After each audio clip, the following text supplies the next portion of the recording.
অনুসন্ধানে পাওয়া তথ্য অনুযায়ী ওবায়দুল কাদেরের দুবাইয়ে রয়েছে শত কোটি টাকার হোটেল ব্যবসা। সিঙ্গাপুরে প্রতিষ্ঠা করেছেন অর্ধশত কোটি টাকার ও বেশি বিনিয়োগের হোটেল ব্যবসা।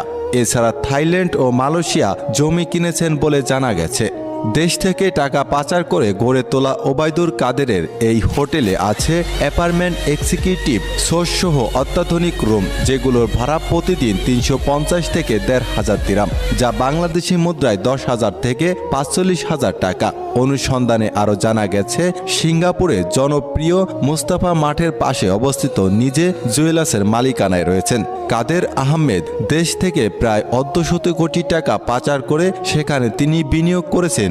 ওবায়দুল কাদের বিদেশি বিনিয়োগের বিষয়ে বাংলাদেশ ব্যাংকে খোঁজ নিয়ে জানা গেছে, আওয়ামী লীগের সাধারণ সম্পাদক ওবায়দুল কাদের বিদেশি বিনিয়োগের কোনো অনুমতি বাংলাদেশ ব্যাংক থেকে নেননি। তার কোনো প্রতিষ্ঠানে বিদেশি